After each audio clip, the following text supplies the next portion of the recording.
इंसानी और जालिमाना सलूक किया जा रहा है उसके हवाले से। पिछले 24 दिनों से हमारे एक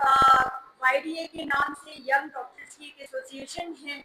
जो अपने सिक्योरिटी से कंसर्न कुछ मुतालबात को लेकर एहतजाज पर बैठे हुए। इनके एहतजाज की वजह से सरकारी अस्पतालों के अंदर गरीब मरीज जो बहुत दूर दराज के इलाकों से अपने इलाज मुआवजे के लिए आते हैं, उनको बहुत सी मुश्किलात का सामना है। इवन उनमें से कुछ अमवात भी हुई। डॉक्टर्स को सिविलियन होने के नाते, इंसानी हकूक के नाते उनको भी अपने जायज़ हकूक का मुतालबा करने का, एहतजाज करने का पूरा हक है। लेकिन इस तरह का एहतजाज जो इंसानी जिंदगियों को खतरों में डालता है, जो इंसानी जिंदगी को मौत के मुंह में डालता है, इस तरह का एहतजाज जो है वो इस नोबल प्रोफेशन को बिल्कुल भी सूट नहीं करता है। हालिया दिनों में डॉक्टर्स अपनी पर्सनल लाइफ और अपनी सिक्योरिटी से कंसर्न्ड इतने अजीब किस्म के रवैये का मुजाहरा कर रहे हैं कि उन्होंने अपने अलावा दूसरे इंसानों को इंसान समझना छोड़ दिया है। वो अपने वार्ड्स को ताले लगाकर बैठे हुए हैं और ऐसी शर्मनाक चीजें सामने आ रही हैं कि जिनको देखकर इंसान सोच में मुब्तला हो जाता है कि ये हमारा सबसे मौज़ूद अंदाजा लगाएं। लेबर पेन वो शदीद दर्द होता है जो कोई 70 फ्रैक्चर्ड हड्डियों का दर्द इकट्ठे अगर महसूस करो ना, वो लेबर पेन होता है। अगर एक खातून उस पेन से गुजर रही है, वो आपके वार्ड के अंदर एंटर हुई है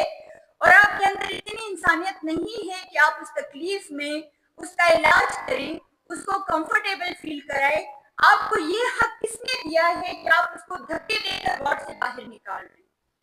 और इस पर माशाल्लाह से जितने भी वुमेन राइट्स के दावे करने वाले, वुमेन प्रोटेक्शन GPV के लिए जितनी भी ऑर्गेनाइजेशंस काम करती हैं, जो नारे लगाते हैं कि हम खवातीन को तहफ़्फ़ुज़ देते हैं, इस मामले में वो लोग या तो डॉक्यूमेंट्स में नजर आते हैं या फिर बड़े बड़े हॉल्स में फंक्शंस करते नजर आते हैं। ग्राउंड पे जाके किसी ने इस खातून के तहफ़्फ़ुज़ के लिए कोई इक़दाम नहीं उठाया, किसी ने पता नहीं करवाया कि कौन सा ऐसा इंसान था जो अपने आप को एक प्रोफेशनल कहता है, उसने इतने गैर इंसानी सलूक का मुजाहरा किया। सिर्फ ये नहीं, एक बुरा शख्स अपने जवान बच्चे को दर्द में बिलखते देखकर पूरा दिन रोता रहा, रिक्वेस्ट करता रहा और डॉक्टर्स में से किसी के अंदर इतना सा रहम नहीं था कि उस बूढ़े वालिद के बच्चे को थोड़ा सा कोई मेडिसिन, कोई उसकी ट्रीटमेंट देते। तो आम आवाम जो है, गरीब लोग जो हैं, वो उनके एहतजाज का सबसे ज्यादा शिकार हो रहे हैं और सबसे ज्यादा जो मजलूम आवाम है, जो बहुत ज्यादा गरीब लोग हैं, जो प्राइवेट हॉस्पिटल्स की फीसें बर्दाश्त नहीं कर सकते, वो यहाँ पे आके इस तकलीफ का निशाना बन रहे हैं। के डिमांड्स हैं जो इनके साथ इंटरेक्शन से या कुछ इनके कमेंट से, कुछ इनके पॉइंट ऑफ व्यू देख के पता चला है कि यंग डॉक्टर्स जो है उनके पास खैर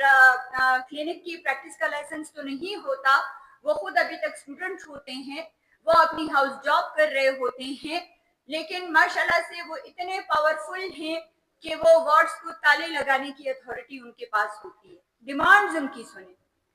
हमारी सैलरीज ना होने के बराबर हैं, हमारी सैलरीज बहुत कम हैं, हॉस्पिटल में सारा काम यंग डॉक्टर से लिया जाता है, हमारी ड्यूटीज बहुत ज्यादा होती हैं। तो बेटा, अगर आपको पैसे कमाने का इतना शौक है तो आप जाके कोई दूसरा बिजनेस कर लो। आपको इंसानी जानों के साथ खेलने का हक किसने दिया है? आपको किसने इस गलतफहमी में मुब्तला कर दिया कि आप डॉक्टर बनेंगे तो फिर आप अरबपति बन जाएंगे?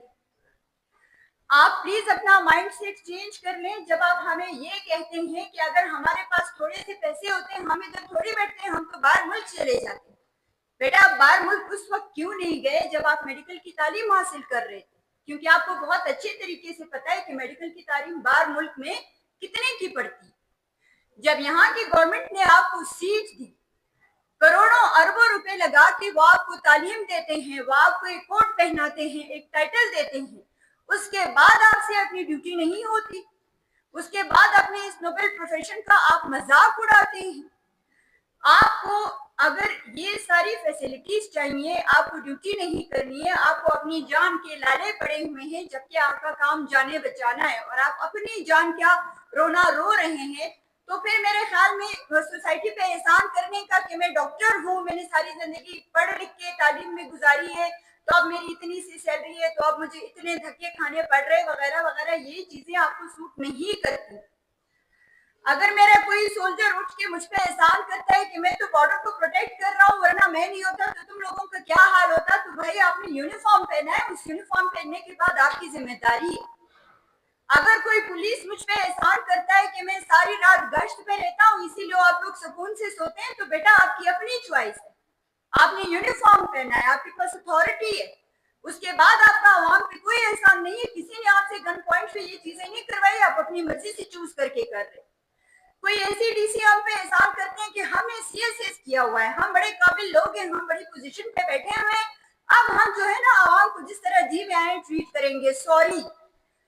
इसी तरह अगर आपने व्हाइट कोट पहन लिया है, आपने बहुत सारी पढ़ाई कर ली है, तो आपको ये जो व्हाइट कोट मिला है, ये जो टाइटल आपने अर्न किया है ना, इसके बदले में आप पे काफी सारा आवाम का टैक्स का पैसा लगा है